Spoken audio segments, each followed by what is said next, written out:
अन्नदाता, पग पग पर है संग तुम्हारे अन्नदाता। लहू किसानों का बन के पसीना सींचता है धरती का सीना। मेहनत का तेरी हक दिलवाने, नई तकनीक नई खोज बताने। पशुधन को गुणवान बनाना, पौध सुरक्षा को सिखलाना, खेती के सब गुर समझाने, भारत का सरताज बनाने। आठों पहर है संग तुम्हारे अन्नदाता, अन्नदाता। नमस्कार, बहुत स्वागत है अन्नदाता कार्यक्रम में आपका। मैं हूं शालिनी कपूर तिवारी। हर रोज की तरह एक बार फिर से हम कार्यक्रम में लेकर के आए हैं खेती बाड़ी से जुड़ी हुई बहुत सी लाभकारी जानकारियां। तो चलिए सबसे पहले देखते हैं कि क्या है विशेष आज के कार्यक्रम में। मृदा में सूक्ष्म पोषक तत्व का महत्व और इनका समेकित प्रबंधन। अच्छी वृद्धि और विकास के लिए आम के बाग में किए जाने वाले प्रबंधन कार्य।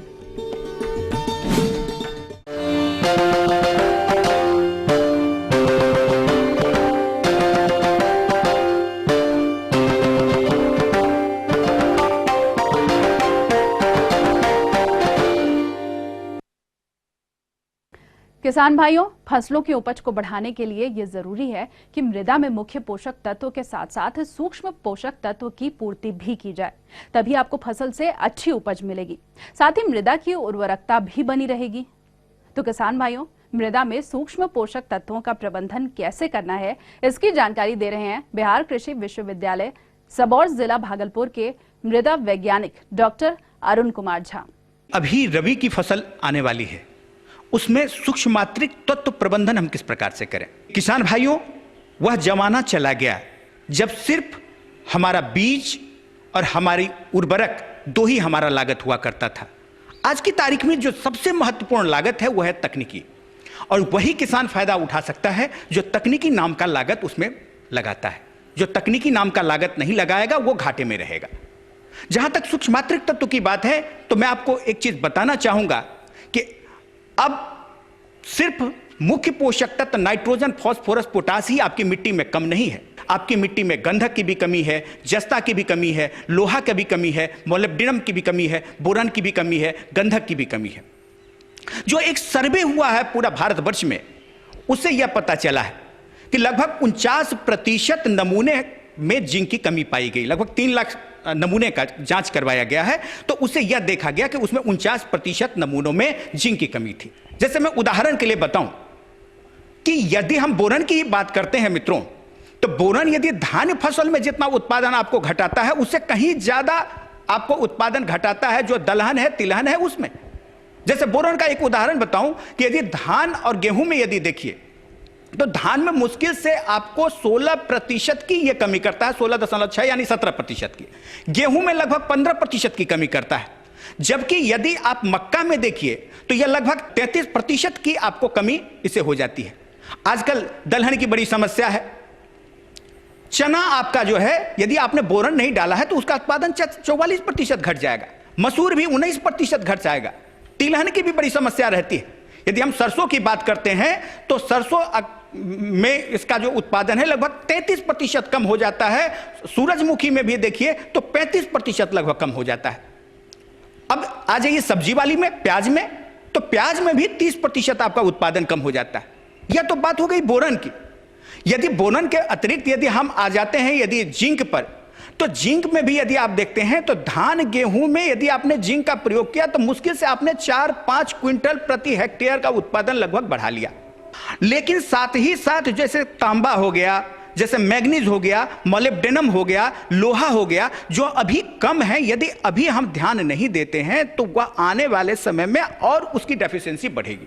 और यदि उसकी डेफिशिएंसी बढ़ेगी तो ऐसी स्थिति में आप सोच सकते हैं कि हमारा उत्पादन क्या होगा। इसीलिए इसका समुचित प्रबंधन करना बहुत जरूरी है। और इसके लिए जो सबसे बड़ी चीज, ठीक है जिंक की कमी, आप जिंक सल्फेट डाल देंगे, लेकिन जिंक सल्फेट डालने से काम नहीं चलने वाला है। जैसे एक बच्चे को कुछ नहीं दिया जाता, सिर्फ दूध दिया जाता है, लेकिन उसके गाल बड़े फूले फूले रहते हैं। क्यों? क्योंकि एक संतुलित आहार है। इसी तरह से यह जो आपका जैविक खाद है, चाहे वो वर्मी कंपोस्ट हो, चाहे जो भी आप जैविक खाद डालते हैं, वह जैविक खाद मिट्टी के लिए दूध का काम करता है, क्योंकि इसमें मुख्य पोषक तत्व के साथ साथ समस्त सूक्ष्म पोषक तत्व भी समुचित मात्रा में हैं। अतः इसका प्रयोग पर पहली बात कि बल देने की नितांत आवश्यकता है। ठीक है, आपके पास बहुत ज्यादा नहीं है, समन्वित पोषक प्रबंध की तरफ बढ़ें। जितना आपके पास जैविक स्रोत है, जैविक स्रोत से आप उसकी आपूर्ति कीजिए। जो घट पर रहा है वह आप जाकर के किसी रासायनिक स्रोत से डालें। पोषक तत्व प्रबंधन पर एक नजर डालते हैं। उर्वरकों का प्रयोग करने से पहले मृदा में उपस्थित पोषक तत्वों का पता करना जरूरी होता है, जिससे कि मृदा में परीक्षण द्वारा आसानी से किया जा सकता है। अतः पहले मृदा का परीक्षण करवा लें, फिर उसी के आधार पर उर्वरकों का प्रयोग करें। दूसरा, फसलों में कार्बनिक खादों का प्रयोग, जैसे धान का पुआल, बाजरा का भुट्टा, सरसों की तुरी एवं डंठल, उर्द मूंग के सूखे पौधे सड़ाकर बेकार भूसा आदि का प्रयोग करना चाहिए। यह बहुत जरूरी है कि कम से कम 2 से 3 वर्षों में एक बार गोबर की खाद अवश्य दी जाए। इसके लिए प्रति वर्ष 200 से 250 कुंटल गोबर की खाद देने से मुख्य पोषक तत्वों के साथ साथ पौधों को सूक्ष्म पोषक तत्व भी मिल जाते हैं। अब बात करते हैं कार्बनिक खादों के अंतर्गत हरी खाद की। हरी खाद नाइट्रोजन का एक बहुमूल्य स्रोत है। हरी खाद देने से भूमि में 40 से 60 किलोग्राम नाइट्रोजन की पूर्ति हो जाती है। हरी खाद से पूरा लाभ लेने के लिए आवश्यक है कि उसमें फास्फेटिक उर्वरक का प्रयोग किया जाए, ताकि फसल में जड़ ग्रंथियां अधिक हो जाएं, जो नाइट्रोजन का भूमि में स्थिरीकरण करती हैं। किसान भाइयों, समन्वित पोषक तत्व प्रबंधन के अंतर्गत फसल अवशेष कूड़ा करकट के साथ केंचुआ पालन करके केंचुआ खाद बनाया जा सकता है। केंचुआ खाद का भी प्रयोग फसल की उत्पादन क्षमता बढ़ाने में सहायक होता है और साथ ही भूमि की भौतिक दशा में भी सुधार होता है। नाइट्रोजन की पूर्ति करने वाले जैव उर्वरक जैसे राइजोबियम, एजेटोबैक्टर, एजोस्पाइरेलम, नील हरित शैवाल प्रमुख है। राइजोबियम जैव उर्वरक सभी दलहनी फसलों व तिलहनी फसलों की जड़ों में छोटी छोटी ग्रंथियों में पाया जाता है, जो सहजीवन के रूप में कार्य करके वायुमंडल में उपलब्ध नाइट्रोजन को यौगिकरण द्वारा पौधों को उपलब्ध कराता है। राइजोबियम जीवाणु अलग अलग फसलों के लिए अलग अलग होते हैं, इसीलिए बीज उपचार हेतु उसी फसल का कल्चर प्रयोग करना चाहिए। एजिटोबैक्टर यह भी एक प्रकार का जीवाणु खाद है, जो भूमि में पौधों की जड़ सतह पर रहकर ऑक्सीजन की उपस्थिति में वायुमंडल की नाइट्रोजन को अमोनिया में परिवर्तित कर पौधे को उपलब्ध कराता है। इसके प्रयोग से फसल की उपज में 10 से 15% की वृद्धि हो जाती है। एजिटोबैक्टर का प्रयोग सभी तिलहनी अनाज वाली फसलों व सब्जियों में किया जा सकता है। एजोस्पाइरिलम कल्चर यह भी एक प्रकार का जीवाणु खाद है। इसका प्रयोग अनाज की चौड़ी पत्ती वाली फसलों जैसे कि ज्वार, गन्ना तथा बाजरा आदि में किया जाता है। साथ ही साथ मिट्टी का कार्बन बढ़ेगा, उसमें जो लाभदायक जीव जीवाणुओं की संख्या है वह भी बढ़ेगी, उसमें वायु संचार बढ़ेगा, पानी को रोकने की क्षमता बढ़ेगी। इससे आपकी मृदा का स्वास्थ्य ठीक ठाक रहेगा। कहीं ना कहीं से जैविक स्रोत से पोषक तत्व देने की बात है, यानी एक मूल मंत्र जैविक स्रोत से पोषक तत्व प्रबंधन। और यदि उससे नहीं हो रहा है तब आप समन्वित पोषक तत्व प्रबंधन की तरफ बढ़ें। तो ये थी कुछ उपयोगी जानकारियां। अब लेंगे एक छोटा सा ब्रेक, जल्द हाजिर होंगे। अच्छी वृद्धि और विकास के लिए आम के बाग में किए जाने वाले प्रबंधन कार्य।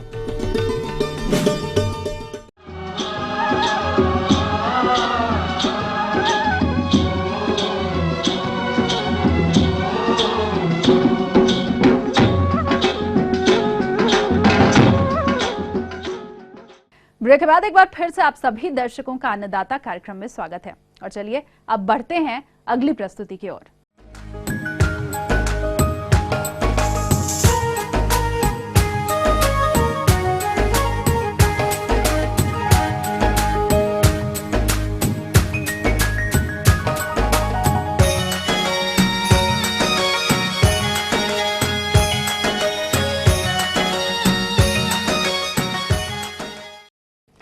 किसान भाइयों, आम के बाग में इस समय कुछ रोग और कीटों का प्रकोप देखा जाता है।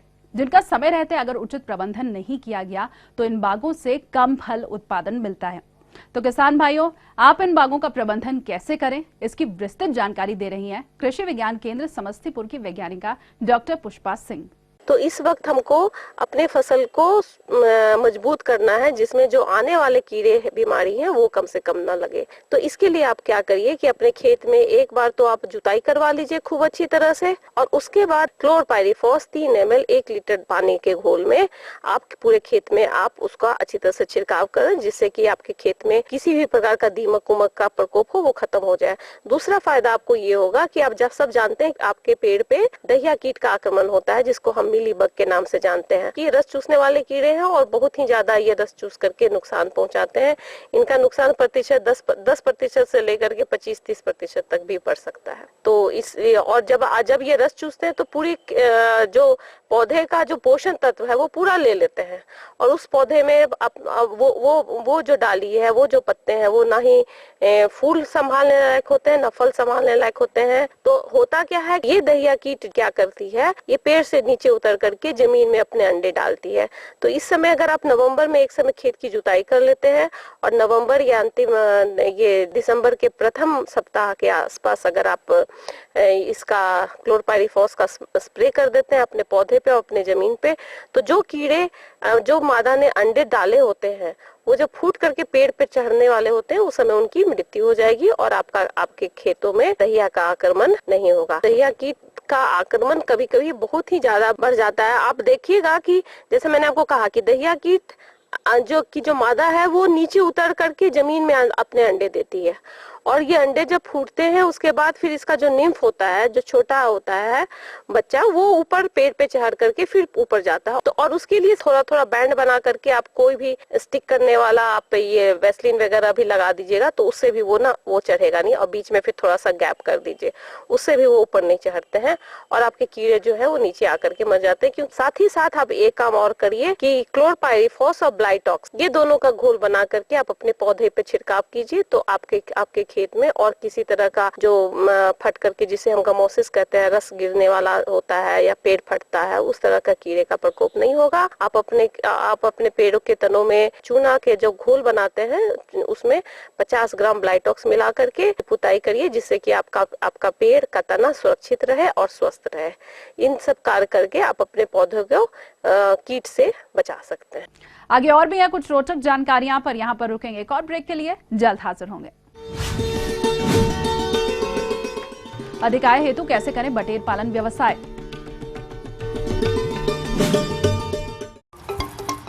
आइए झारखंड की सैर पर चलते हैं। खूबसूरती, प्राकृतिक संपदा और विकास की अपार संभावनाएं हैं यहाँ। पर उन्नति की राह पर ये कैसे गति अवरोधक है? खोजेंगे इन्हें, निकालेंगे हल। जोहार झारखंड में।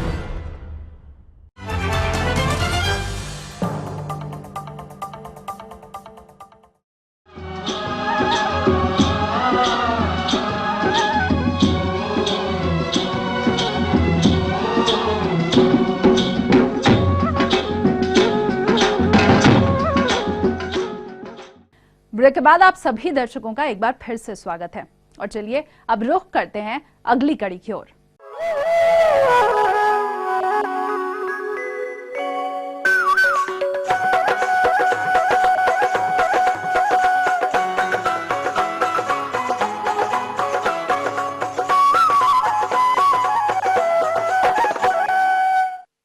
किसान भाइयों, कृषि सह व्यवसाय के अंतर्गत बटेर पालन एक बहुत ही लाभकारी व्यवसाय है, और हमारे प्रदेश के जो किसान इस व्यवसाय को आरंभ करना चाहते हैं तो वो बटेर पालन करते समय कौन कौन सी सावधानियां रखें और उनकी देखरेख किस प्रकार से करें, इस बारे में संपूर्ण जानकारी दे रहे हैं एक कृषि वैज्ञानिक डॉक्टर जी.आर. बंसल। जैसा कि देखने में आ रहा है कि इस समय क्वेल की फार्मिंग के लिए बहुत अच्छा मौसम है। हमारे भारत देश में इसको बटेर के नाम से भी जाना जाता है। 250 से 300 ग्राम की केवल 5 सप्ताह में वजन ले लेती है। इसके जो अंडे देने की क्षमता है वह क्षमता भी बहुत कमाल की है।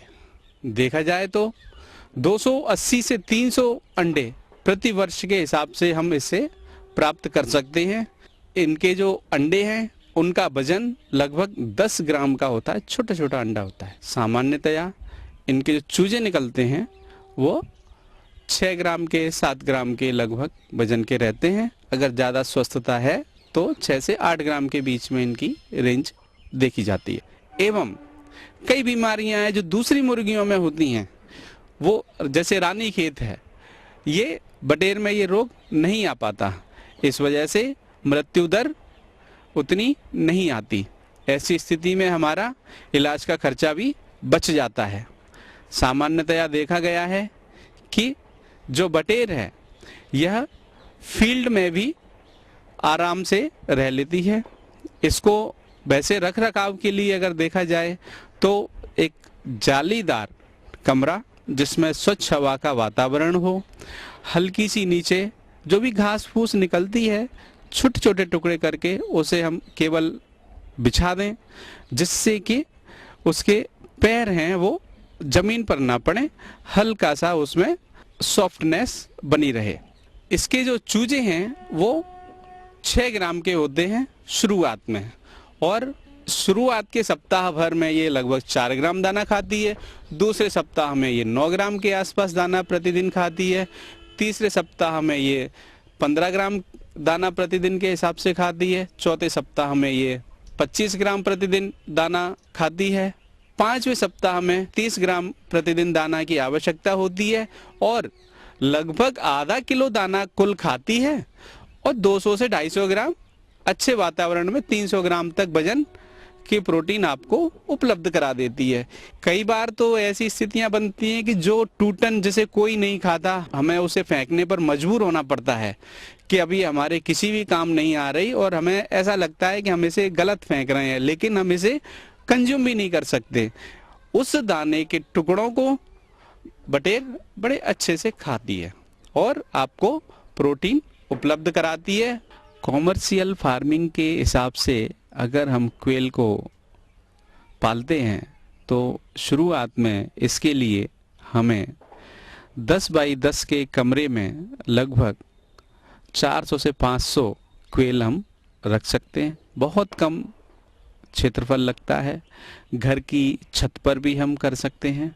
हल्की सी डीप लिटर सिस्टम के लिए बिछावन की आवश्यकता होती है, जो हम बुरादा या भूसा से पूरी कर देते हैं। शुरुआत में जो ध्यान रखने वाली बात है वो है कि हम इनके जो चूजे हैं उनको ब्रूडिंग सिस्टम में ठीक तरीके से रखें, क्योंकि इनको टेम्परेचर की आवश्यकता होती है।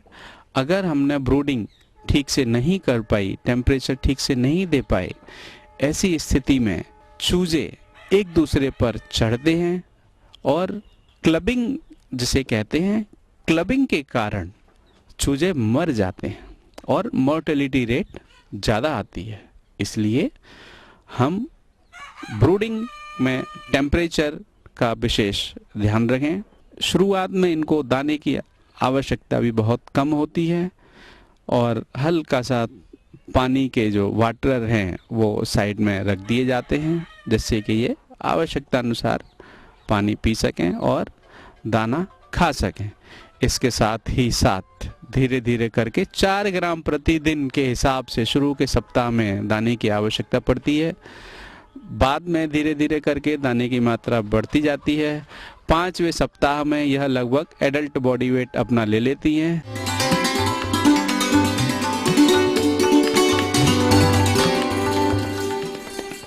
अन्नदाता हेल्पलाइन निशुल्क फोन संपर्क सेवा के माध्यम से आपके द्वारा पूछी गई समस्याओं में से एक या फिर 2 महत्वपूर्ण समस्याओं को हम अपने कार्यक्रम में शामिल करते हैं, और इसी के तहत आज की चयनित समस्या और उसका जवाब इस प्रकार है। जिला वैशाली से वीरेंद्र कुमार जी, आप बेबीकॉर्न मक्की की उन्नत किस्में एवं उर्वरक की मात्रा पर जानकारी चाहते हैं। तो वीरेंद्र जी, आपकी जानकारी हेतु देखिए कार्यक्रम का यह अंश। इसमें जो भुट्टा होता है वो अनिषेचित अवस्था में ही हम तोड़ लेते हैं। उसका सबसे बड़ा मानक ये होता है कि जैसे ही सिल्क निकले उसके 2 से 3 दिन के अंदर हम उसकी तुड़ाई कर लेते हैं। तो मुख्य किस्में हैं वो HM4 है, HM4 जिसे कहते हैं, जो कि मक्का अनुसंधान निदेशालय नई दिल्ली से रिलीज्ड किस्म है। दूसरी विवेक, प्रकाश और BL 42 हैं, जिनका किसान भाई अपने खेत में शिशु मक्का उत्पादन हेतु प्रयोग कर सकते हैं। कि इसके रबी में भी लगाते हैं और खरीफ में भी लगाते हैं, किंतु दिसंबर और जनवरी के माह में इसकी बुआई नहीं करनी चाहिए, क्योंकि उसमें बहुत ज़्यादा जाड़ा पड़ता है, तो इसका अंकुरण बहुत कम होता है। किंतु इसमें जो हम उर्वरक डालते हैं वो थोड़ा ज़्यादा होता है। जैसे कि नाइट्रोजन की मात्रा इसमें 180 किलोग्राम प्रति हेक्टेयर होती है, जबकि फास्फोरस और पोटेशियम की मात्रा आम मक्के की तरह ही होती है। और जो पौध से पौध की दूरी है वो 20 सेंटीमीटर रखते हैं, और जो पंक्ति से पंक्ति की दूरी है वो रखते हैं।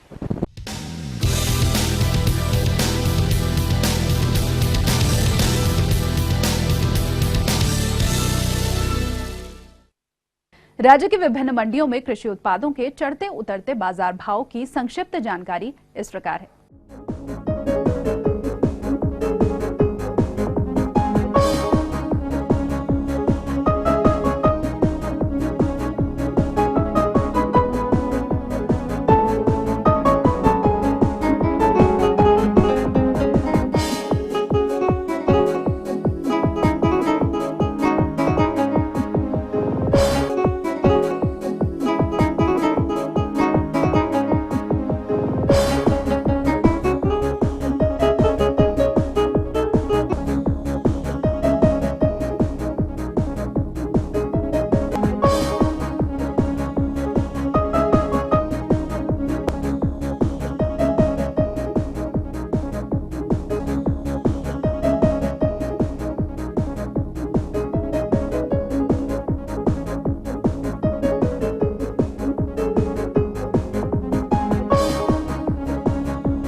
और आइए अब देखते हैं कल दिखाए जाने वाले कार्यक्रम की मुख्य झलकियां। अच्छी फलन हेतु नींबू के बाग में कीट और रोगों का नियंत्रण,